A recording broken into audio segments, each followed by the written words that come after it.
The harsh reality facing American families today is that they're not as safe as they used to be. Drug dealers and users looking for their next fix, gangs who roam the streets in search of their next victim, and the growing threat of terrorists means the need for protection is ever greater. And now, that protection is here. Zytec Engineering, LLC has developed and tested a safe route, finally affordable to the average American citizen. The kind of protection formerly obtainable only by the wealthy or powerful. Heck, you can be sitting in here drinking your finest Bordeaux and enjoying life while chaos is erupting outside.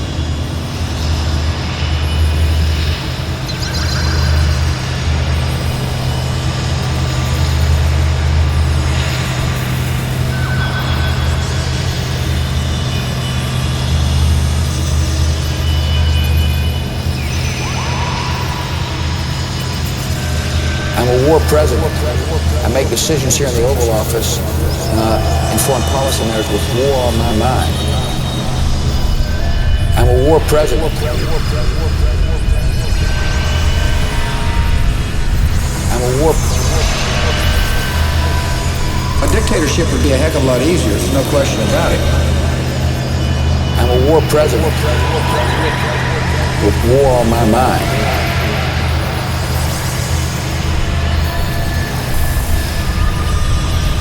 On my orders, coalition forces have begun striking selected targets of military importance to undermine Saddam Hussein's ability to wage war.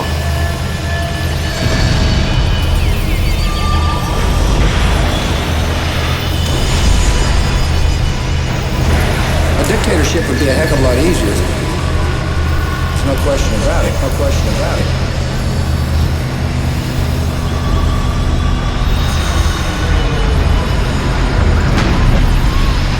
March 19, 2003, George W. Bush and the United States military invaded the sovereign nation of Iraq, a nation that had never attacked the United States, a nation that had never threatened to attack the United States, a nation that had never murdered a single American citizen.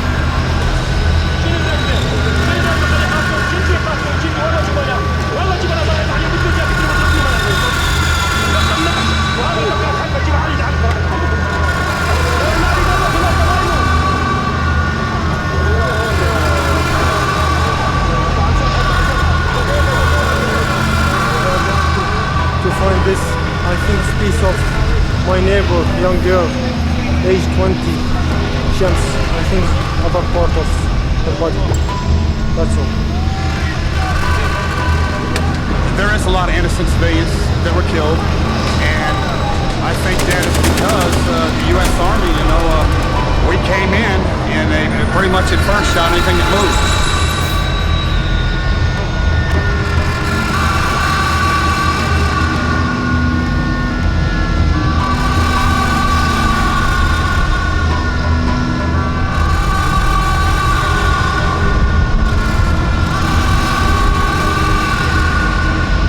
This was a lot more real and true than just a video game.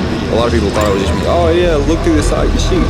No, a lot of this is face to face, and especially riding by after some of the bombs that went off and seeing all the people on the side of the road bloated up, and just all the smells around you. I mean, from the people lying dead, rotted. It's a lot more gruesome than you think. We called in with some artillery and some napalm and things like that. Some innocent women and children got hit. We met them on the road, and they had little girls with noses blowing off, and like husbands carrying their dead wives and things like that. That was extremely difficult to deal with because you're like, shoot, what the hell do we do now?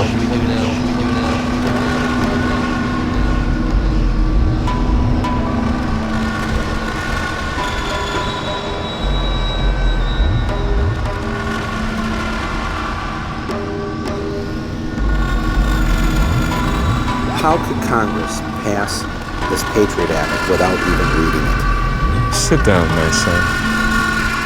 We don't read most of the bills. Do you really know what that would entail if we were to read every bill that we pass?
fighting starts. You know, it's kind of like we're pumped up, motivated, ready to go. It's the ultimate rush, because you know you're going into the fight to begin with, and then you got a good song playing in the background, and that gets you real fired up, ready to do the job. You can hook your CD player up to the tank's internal communication Charlie box, so that way when you put your helmet on, you can hear it through the helmet.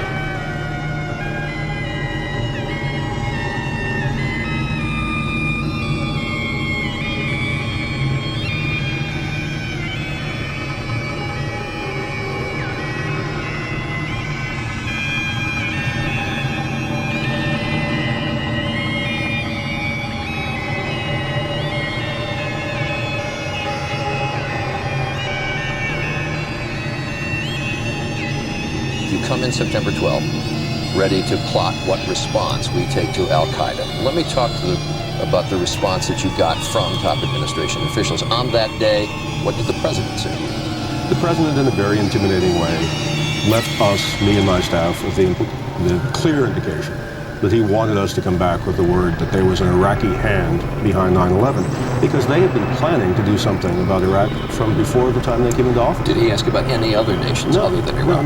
No, not at all. It was Iraq, Saddam, find out, get back to me. And were his questions more about Iraq than about Al-Qaeda? Absolutely. He didn't ask me about Al-Qaeda. And the reaction you got that day from the defense secretary, Donald Rumsfeld, from his assistant, Paul Wolfowitz? Well, Donald Rumsfeld said, when we talked about bombing the Al-Qaeda infrastructure in Afghanistan, he said there were no good targets in Afghanistan. Let's bomb Iraq. And we said, but Iraq had nothing to do with this. And that didn't seem to make much difference. And the reason they had to do Afghanistan first was it was obvious that Al-Qaeda had attacked us. And it was obvious that Al-Qaeda was in Afghanistan. The American people wouldn't have stood by if we had done nothing in Afghanistan. They had all this on the shelf somewhere. Ideas of things they would like to do. Ideas of things they would like to do. And they got 9/11 and they said, it's our chance. Go for it. What we're giving you are facts and conclusions based on solid intelligence. Saddam Hussein has gone to elaborate lengths, spent enormous sums, taking great risks to build and keep weapons of mass destruction. Saddam Hussein is determined to get his hands on a nuclear bomb. Nuclear weapon.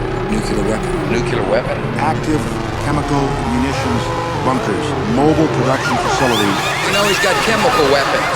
He's got them. He has not developed any significant capability with respect to weapons of mass destruction. He is unable to project conventional power against his neighbors. We are able to keep arms from him. His military forces have not been rebuilt. What we're giving you are facts and conclusions based on solid intelligence. After all, this is the guy that tried to kill my dad at one time. They simply got people to believe that there was a real threat out there when in fact there wasn't. You get told things every day that don't happen. It doesn't seem to bother people. After all, this is the guy that tried to kill my dad.